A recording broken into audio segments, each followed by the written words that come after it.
সাকিব ফুরিয়ে গেছেন, সাকিব আর পারছেন না দলের স্বার্থে সাকিব অবসর নেয়ার এখনই সময়। সাকিবকে নিয়ে সমালোচনার ঝড় ক্রিকেট দুনিয়ায়। ভারতের সাবেক ক্রিকেটার বীরেন্দ্র সেহবাগ বলছেন সাকিবের উচিত নিজের লেভেল অনুযায়ী খেলা। তবে খারাপ সময়ে সাকিবের পাশে দাঁড়িয়েছেন ক্রিকেট বোর্ডে টাকা আছে, সক্ষমতা আছে, অনেক কিছু আছে, তবে যেটা নাই এটা হচ্ছে লজ্জাটা নেই। যদি লজ্জা থাকতো তো এই বোর্ড এতদিন এইভাবে থাকতো না। এটাতে করে কে পছন্দ করলো না করলো আমার এটাতে কিছু যায় আসে না, বাট ক্রিকেটের স্বার্থে যা যা সিদ্ধান্ত নিতে হয় সেটা যদি খুব কঠিনও হয় আমি নিব। মানুষ যারা প্রকৃত নেতা তারা কিন্তু একটা সময় পরে যোগ্যতা থাকলেও সে মনে করে আমার চলে যাওয়া উচিত। এত কথা শুনেও যখন থেকে যায় তখন ধরে নিতে হবে আসলে এখানে তাদের বোর্ডের দেশের ক্রিকেটের প্রতি প্রেমের চেয়ে এইটাকে যে একটা সিন্ডিকেট বানানো হয়েছে, এই সিন্ডিকেটের। আসসালামু আলাইকুম সুপ্রিয় দর্শক বন্ধুরা, এবার সাকিব আল হাসানকে নিয়ে পুরো বিশ্ববাসী কড়া সমালোচনায় মেতে উঠেছে। দর্শক বন্ধুরা, এবার বিশ্বের বেশ কিছু সাবেক ক্রিকেটাররা সাকিব আল হাসানকে স্বেচ্ছায় অবসর নেওয়ার জন্য একের পর এক নানা আলোচনা এবং সমালোচনা করে যাচ্ছেন। দর্শক বন্ধুরা, অন্যদিকে এবার বিসিবি সভাপতি নাজমুল হাসান পাপনকে নিয়ে ব্যারিস্টার শাহিদুল হক সুমন এমন কিছু কড়া বার্তা দিয়েছেন এবং সেই সাথে তাকে নিয়ে সংসদে বেশ কিছু আগুন জোড়া কথা বলেছেন। দর্শক বন্ধুরা, আপনারা সেই সকল কথাগুলো শুনলে অবাক হয়ে যাবেন। এবার ব্যারিস্টার শাহিদুল হক সুমন বাংলাদেশ ক্রিকেটকে বাঁচানোর জন্য পাপনের কাছ থেকে অব্যাহতি চান। অন্যদিকে এবার সাকিব কি অবসর নিতে যাচ্ছেন। এবার এই সকল বিষয়গুলোকে কেন্দ্র করে আপনাদের মধ্যে অত্যন্ত চমৎকার কিছু ভিডিও তুলে ধরেছি। তো দর্শক বন্ধুরা, চলুন আমরা পুরো ভিডিওটি দেখে নেই। অবশ্যই ধৈর্য সহকারে পুরো ভিডিওটি দেখবেন, তাহলে এই সকল বিষয়গুলো পরিপূর্ণ বুঝতে পারবেন। তবে যেটা নাই এটা হচ্ছে লজ্জাটা নেই। যদি লজ্জা থাকতো তো এই বোর্ড এতদিন এইভাবে থাকতো না। মানুষ যারা প্রকৃত নেতা তারা কিন্তু একটা সময় পরে যোগ্যতা থাকলেও সে মনে করে আমার চলে যাওয়া উচিত। এত কথা শুনেও যখন থেকে যায় তখন ধরে নিতে হবে আসলে এখানে তাদের বোর্ডের দেশের ক্রিকেটের প্রতি প্রেমের চেয়ে এইটাকে যে একটা সিন্ডিকেট বানানো হয়েছে, এই সিন্ডিকেটের প্রেমটা খুব স্ট্রং। এই যে 900 কোটি টাকার লোভ ছেড়ে দিয়ে বলবে যে আমি আমার চেয়ে ভালো লোককে আমি আহ্বান জানাই, আমি ছেড়ে দিতে চাই। আমি ধরতে চাই এরকম অনেক লোক আছে, কিন্তু আমি ছেড়ে দিতে চাই, আমি আর এই বদনাম নিব না, আমি আর এই সমস্যা নিব না, এই কথা বলে ছেড়ে দিতে চাই, এইরকম নেতা বাংলাদেশ ক্রিকেট বোর্ডে নাই। মাননীয় সদস্য, মাননীয় মন্ত্রী। আমি বেশি দিন নাই, কথা হচ্ছে এই টার্মটা তো আর বেশি দিন নাই। তো আমার প্ল্যান হচ্ছে যে এরপর আর একটা বছর আছে এবং এর মধ্যে যাওয়ার আগে ডেফিনেটলি টিমটাকে আমি ঠিক করে যাবো। মানে যা যা করা দরকার এটা আমি করে যাবো। সেটা ঠিক হবে কিনা আমি জানি না। আমি যেটা মনে করি যেটা করা দরকার করবো, সেটা যদি অনেক কঠিন সিদ্ধান্ত হয় সেটাও নিব।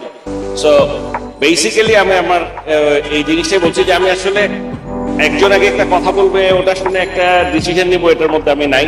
আমি নিজে ভিতরে ঢুকবো, আবার আগে যেরকম আমি সব জানতাম এখন আমি জানি না সেটা আমিও স্বীকার করলো যে হ্যাঁ আপনি জানেন। আমি বললাম যে আমি আগে সব জেনে নিই, আর খালি তোমার সাথে কথা বলে তো না, আমি সবার সাথে কথা বলে আমি ডিপে যাবো, দেখে যদি যা যা সিদ্ধান্ত নিয়ে আমি নিব। এটাতে করে কে পছন্দ করলো না করলো আমার এটাতে কিছু যায় আসে না, বাট ক্রিকেটের স্বার্থে যা যা সিদ্ধান্ত নিতে হয় সেটা যদি খুব কঠিনও হয় আমি নিব। প্রিমিয়ার ডিভিশনে প্লেয়ার বাই চয়েসটা উইথড্র সে করে দাও। না না, ও আমাকে বলছে সে করে দাও, থাকবে না সিদ্ধান্ত। ও আমাকে আমরা তো কখনো এগুলো না করি নাই যে ওরা যদি না যায় তো করো না, দিয়ে দাও, ওরা যদি মনে করে ভালো। কারণ প্লেয়ার বাই চয়েসটাতে যেটা হয়, আমরা ড্রাফট করে যেটা করি আগে, মানে এখন ওরা অস্বীকার করতে পারে, আপনারা হয়তো বলবেন এই প্রথম শুনলাম, মেজরিটি অফ দ্য ক্লাবের প্লেয়াররা কোনো টাকাই পেত না। ওই প্রথম টাকাটা পাইতো, এরপর আর কোনো টাকাই পায় না, সারাক্ষণ কমপ্লেন। আমরা আসার পরে যে জিনিসটা করতে চেয়েছি এটার মাধ্যমে উই এনশিওর দেয়ার পেমেন্ট। গতবারের আগের বারের সমস্ত পেমেন্ট ক্লিয়ার, বিপিএল বলেন বিপিএল বলেন, এইবারেরও সমস্ত প্লেয়ার, খালি একটা ক্লাবের বাকি আছে। কিন্তু গতবারও যারা দেয়নি তাদেরকে বিসিবির থেকে টাকা দিয়ে দেওয়া হয়েছে before the next DPL started. এবারও তাই হবে, এখনো 2-3 মাস সময় আছে, কিন্তু আমরা তো চেষ্টা তো করতে হবে ক্লাবের কাছ থেকে টাকাটা দিতে। বিসিবি তো দিয়ে দিতে হবে, কিন্তু বিসিবি দেওয়ার কথা না। এর আগে কখনো বিসিবি কি প্লেয়ারদের টাকা দিয়ে ক্লাবের টাকা দিয়ে দিচ্ছে? But we have done this and we are doing this. মানে আমি বুঝতেছি না সমস্যাটা কোথায়। So what I am trying to tell you is, তারপরে আছে বিপিএল আগের ফরম্যাটে যেতে হবে এবছরের পরে, ফ্রম ডে ওয়ান। আমি আপনাদেরকে বলছি এবার বঙ্গবন্ধু কাপ, তারপর আবার আমরা আগের ফ্র্যাঞ্চাইজি ভিত্তিক আগের মতো করে চলে যাব। প্রত্যেকে জানেন আপনারা, I have said it repeatedly. সেটা দাবি হইলো কি? এটা তো বলাই আছে। কি দাবি আমি তো বুঝলাম না কিছু। না না, ওটা পরে আমার সামঞ্জস্য, এটা কি যে আমি আসতেছি, ওটাতে পরে আসতেছি। এটা বিপিএল আমরা করলে করতে পারি, ফ্র্যাঞ্চাইজি হলে হবে না। কারণ ফ্র্যাঞ্চাইজিরা কোন প্লেয়ারে কত দাম দিয়ে নিবে এটা আমি কেন বলবো, কাকে দিবে? মানে হাউ ক্যান ইউ সে? এই যে আইপিএল এ যে নিলাম হয়, কারে কত দিয়ে নেবে এটা আপনি, এটা হাউ ক্যান উই কন্ট্রোল যদি ফ্র্যাঞ্চাইজি হয়? সো এগুলো যে বললে তো একটা কথা হবে না। মানে আমি যদি সব প্লেয়ারে বলে যে 1 কোটি টাকা করে দিতে হবে, তো কি হবে? চলবে? আমি কিছু বুঝতে পারছি না। একটা ব্যক্তিগত সম্পর্ক আছে এবং এখানে যে খেলোয়াড়গুলো আছে তাদের সাথে আমার চেয়ে বেশি মনে হয় না কেউ কখনো এত যোগাযোগ মেনটেন করে। তারা আমাদের কাছে তাদের ব্যক্তিগত সমস্যা, যখন যে যার সমস্যা, তারা কিন্তু আমার কাছেই অ্যাপ্রোচ করে এবং এটা স্বাভাবিক। আমি ট্রাই করি হেল্প করতে, কন্টিনিউয়াস, এটা কোনো শেষ নাই। এক একজনের এক এক রকমের সমস্যা। সে ইমরুলের বাচ্চা, মানে জিনিসগুলো যে খুব কঠিন কিছু তা না। ইমরুলের বাচ্চা অসুস্থ, হঠাৎ রাত্রেবেলা ফোন করলো, ওর বাচ্চা নাকি একেবারে অবস্থা খুব খারাপ, এখন তো কিছু করতে পারছে না, তাকে সিঙ্গাপুরে নিতেই হবে। নিতে হবে না, কি করবো? আমার ভিসা নাই আমাদের কারণ, কালকের মধ্যে আমাকে ভিসা করে দিতে হবে। তুমি অ্যাপ্লাই করছো না? আমি আচ্ছা ঠিক আছে আমি দেখছি। তাই বললাম তুমি টিকিট কেটে ফেলো। বলো টিকিট কেটে ফেলো? আচ্ছা কি টিকিট ফেলো? আমি তার ঠিক একদিনের মধ্যে সবার ভিসা করলাম। রাত্রেবেলা আমি একটা অনুষ্ঠানে আমাকে ফোন করলো, আমার বাচ্চার এত খারাপ অবস্থা, স্যালাইন দিলে, আমার তো ভিআইপি ইউজ করতে পারলে ভালো হয়। আমি ভিআইপি ব্যবস্থা করলাম। আমার কথা হচ্ছে তামিম, এই যে সেকেন্ড রাউন্ডে হঠাৎ, আমি তো সারাক্ষণ স্কোর দেখি কে কি করছে, কারণ এই যে এনসিএল আমি দেখতে চাচ্ছি কে কেমন খেলছে, এটা আমার সারাক্ষণ, এটা তো আমার একটা অভ্যাসই। তো আমি স্কোর দেখি, তামিমের নাম নাই, ব্যাটিং এ নেমে গেছে। আমি তামিমে ফোন করলাম, তামিম তুমি খেলতেছো না? তো বললো যে আমি তো একটু ব্যথা পেয়েছি পাওন ভাই, এই জন্য আমি নামছি না। তাই নাকি, কি হয়েছে তোমার? তো বললো যে না না, এটা কোনো চিন্তা নেই, আমি পরেটা খেলতে পারবো, এটা 4-5 দিনের রেস্ট নিলেই ঠিক হয়ে যাবে। সাকিব এর সাথে ও যখন সিপিএল এ, আমি নিজের থেকে 2 বার তাকে ফোন করলাম, কি অবস্থা, কবে আসছো? ও আমাকে একদিন ফোন করলো, বিপিএল নিয়ে একটা জিনিস জানতে চাচ্ছিল। আসার পর আমি সেদিনও তার সাথে ফোন করলাম যে ভারতে যে টিম যাবে, আমাদের যে স্কোয়াড, এই স্কোয়াড নিয়ে জানতে চাচ্ছিলাম যে কি এই ব্যাপারে তার মতামত কি। কেন একটা প্লেয়ারের কথা আমি বলেছিলাম যে ওকে কেন ডাকছো, ও তো কোনো ফর্মে নাই, রান করে না, বরং একটা নতুন, বলো না আমার ওকে দরকার।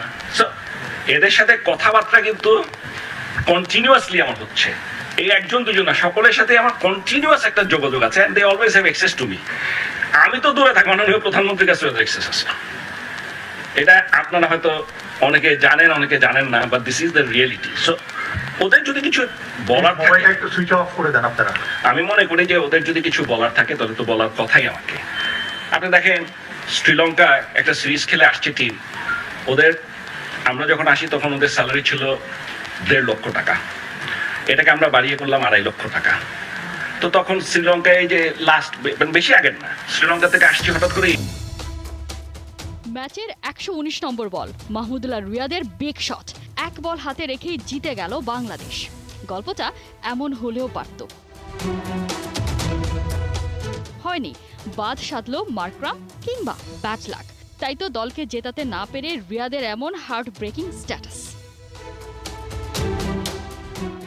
সাউথ আফ্রিকার মতো শক্তিশালী ব্যাটিং লাইনআপকে মাত্র 113 রানে গুটিয়ে দিয়ে জয়ের আশা দেখিয়েছিল টাইগার পেস ইউনিট। তবে দায়িত্বটা ঠিকঠাক পালন করতে পারেনি ব্যাটিং ইউনিট। বরাবরের মতো এক তাওহিদ হৃদয় আর মাহমুদুল্লাহ রিয়াদ ছাড়া সবাই ব্যর্থ। টাইগারদের ব্যর্থতার লিস্টে সবার উপরে যেন দলের ক্যারিশমেটিক ক্যারেক্টার সাকিব আল হাসান।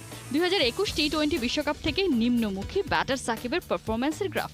প্রোটিয়াদের বিপক্ষে হারের পর তাই সাকিবের পারফরম্যান্স নিয়ে উঠেছে সমালোচনার ঝড়। সমর্থক থেকে বিশ্লেষক বলছে সবাই, এই সাকিব আর সেই সাকিব নেই। যদি সাকিব এখানে আরেকটু বেটার করতো তাহলে আমাদের দলের জন্য আরেকটু ভালো হতো, এবং আমার দল এগিয়ে যেত। ডিপেন্ডেবল প্লেয়ার বলতে সাকিব বলেন, লিটন দাস বলেন, তারা টোটালি ফেলিউর। শুধু সমর্থকই নন, সাকিবের ব্যাটিং নিয়ে সমালোচনা করেছেন ভারতের সাবেক ক্রিকেটার বীরেন্দ্র সেহবাগ। বিশ্বসেরা অলরাউন্ডারের শট সিলেকশন নিয়ে উঠেছে প্রশ্ন। তুমি তো অ্যাডাম গিলক্রিস্ট কিংবা ম্যাথু হেডেন নও।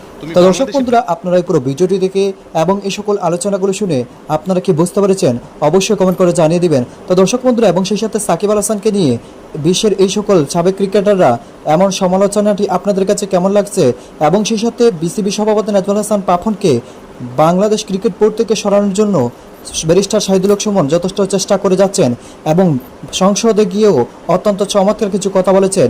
তো দর্শক বন্ধুরা, তবে শেষ পর্যন্ত মাশরাফি কি বাংলাদেশ ক্রিকেট বোর্ডের সভাপতি হতে পারবে এবং বাংলাদেশ ক্রিকেটকে এগিয়ে নিতে পারবে? তো দর্শক বন্ধুরা, এ বিষয়ে আপনাদেরকে মতামত অবশ্যই কমেন্ট করে জানিয়ে দিবেন। তো দর্শক বন্ধুরা, ভালো থাকুন, সুস্থ থাকুন। আল্লাহ হাফিজ, আসসালামু আলাইকুম।